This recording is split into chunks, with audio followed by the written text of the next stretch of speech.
મિત્રો, નવોદય વિદ્યાલયના જે ફોર્મ છે ધોરણ 9 અને 11 માટેના ફોર્મ ચાલુ થઈ ગયા છે. તો એને આપણે કઈ રીતે આપણા પોતાના ફોનમાં જ એ ભરવું, તો અહીંયા જોઈ શકશો તમે ગૂગલ ક્રોમ બ્રાઉઝર મેં અહીંયા ઓપન કરી લેવાનું છે, જે તમે તમારા મોબાઈલમાં પણ ઓપન કરી શકશો યા ફિર કોમ્પ્યુટરમાં પણ.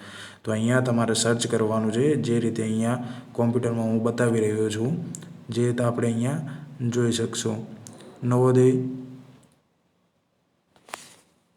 વિદ્યાલય ગુજરાત ઓનલાઈન ફોર્મ. અને અહીંયા પહેલી વેબસાઇટ પર તમારે ક્લિક કરશો તો તમારે આ પ્રમાણનો યુઝર ઇન્ટરફેસ આવી જશે. તો આપણે અહીંયા બહાર નીકળશું અને નવોદય વિદ્યાલય સમિતિ ઉપર આપણે ક્લિક કરવાનું છે, જેથી અહીંયા પહેલી જ વેબસાઇટ અને પહેલી જ લિંક છે ધોરણ 9 માટેનું. તો આપણે અહીંયા ધોરણ 9 માટેનું એ ફોર્મ ભરવાનું છે.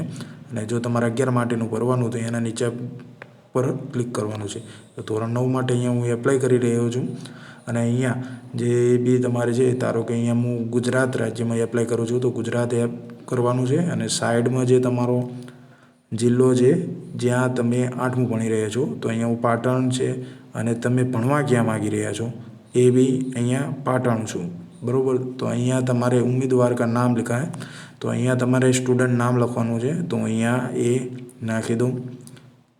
બાજુમાં અહીંયા મોબાઈલ નંબર છે, તો એ મોબાઈલ નંબર જે છે એ ભરી દેવાનો છે. તો ચાલો હું અહીંયા એ મોબાઈલ નંબર ભરી દઉં. પછી અહીંયા જન્મ તારીખ છે, એ જન્મ તારીખ તમારે નાખી દેવાની છે. તો અહીંયા જે બી વિદ્યાર્થીની જન્મ તારીખ છે ચાલો હું નાખી દઉં. પછી અહીંયા મેલ આઈડીની કોઈ જરૂરત નથી, જેથી હું એને સ્કીપ કરું છું અને માતાનું નામ લખું અને પછી ફાધર એટલે પિતાનું નામ અહીંયા હું લખી દઉં છું. પછી અહીંયા જો એ સિટીઝન તો છે એ ઇન્ડિયન છે અને અહીંયા પહેચાન ચિહ્ન લખ્યું છે. તો અહીંયા તમારે જે બી એમનું આઈડેન્ટિફિકેશન માર્ક હોય એ લખી દઉં. જેવું કે અહીંયા મોલ ઓન ફેસ છે, એટલે કે ચહેરા પર તલ છે.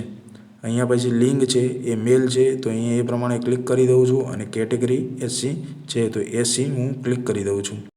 હવે જે પણ તમારું અહીંયા પરમેનન્ટ એડ્રેસ હોય એઝ પર આધાર કે જ્યાં તમે સ્ટે કરતા હોય, બરાબર, જે પરમેનન્ટ એડ્રેસ છે તે અહીંયા નાખવાનું છે. તો હું અહીંયા એઝ પર આધાર કાર્ડ ચેક કરી લઉં. જે પણ સરનામું છે તે અહીંયા હું એડ્રેસ નાખી દઉં છું.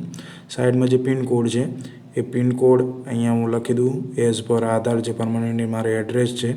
પછી અહીંયા ડિસેબિલિટી, તો ડિસેબિલિટી નથી તો એ નો કર્યું છે. અને અહીંયા તમારો જે પણ ધર્મ લાગતો હોય એ, તો અહીંયા હિન્દુ. હવે અહીંયા જે તમારી એન્યુઅલ ઇન્કમ છે, જે તમારા આવકનો દાખલો છે, એમાં જે પણ ઇન્કમ લખેલી છે એ અહીંયા હું દાખલ કરી દઉં છું.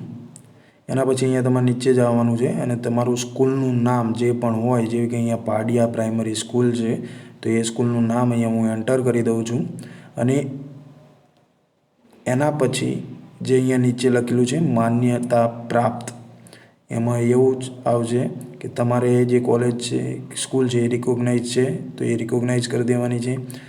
સ્કૂલ છે કઈ સ્થિતિમાં છે, રૂરલ, તો રૂરલ કરી દીધી છે, ગામડામાં છે. અને તમે 8મું ધોરણ કઈ ભાષામાં ભણો છો, તો ગુજરાતી છે, તો અહીંયા મેં અધર કરી દીધું. એના પછી જે તમારી 8માની જે તારીખ, મહિનો અને સાલથી જે ચાલુ થાય એ લખવાની છે, અને ક્યારે પૂર્ણ થાય એ મહિનો અને સાલ લખવાની છે. હવે અહીંયા પછી તમારે એવું કરવાનું આવશે કે જે તમારો એક્ઝામના ફોર્મમાં જે ફોટો અપલોડ કરવાનો એ ફોટો કરવાનો છે. પછી એના પછી વિદ્યાર્થીની જે સહીની જે ફોટો છે એ અપલોડ કરવાનો છે. તો મેં અહીંયા કરી દીધો છે. અને ત્રીજા નંબરનો આવે છે જે વાલીનો સાઇન હશે એને અહીંયા અપલોડ કરવાનો અને સેવ એન્ડ પ્રિવ્યૂ ઉપર ક્લિક કરવાનું છે. હવે એના ઉપર ક્લિક કરતાં તમે અહીંયા રજિસ્ટ્રેશનની જે ડિટેલ છે એ બધી તમે અહીંયા ચેક કરી શકશો. બધી ડિટેલ કમ્પ્લીટ છે.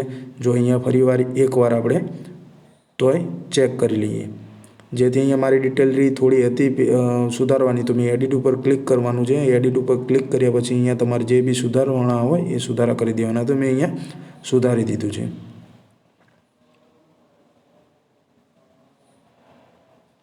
એના પછી અહીંયા નીચે આવવાનું સેવ એન્ડ પ્રિવ્યૂ ઉપર ક્લિક કરવાનું, એટલે ફરીથી રજિસ્ટ્રેશન ડિટેલ આપણને બતાવશે અને ફાઇનલ સબમિટ ઉપર ક્લિક કરી દેવાનું છે.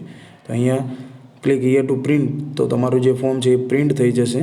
પ્રિન્ટ માટેની જે ડિટેલ આવશે અને Ctrl+P, જો તમે કોમ્પ્યુટરમાં કરતા હોય તો એ Ctrl+P કરશો એટલે PDF એ તમારી સેવ કરવાનું ઓપ્શન આવશે. તો અહીંયા એને ડેસ્કટોપ પર સેવ કરી લઉં છું અને તમારું ફોર્મ એ ફાઇનલી સબમિટ.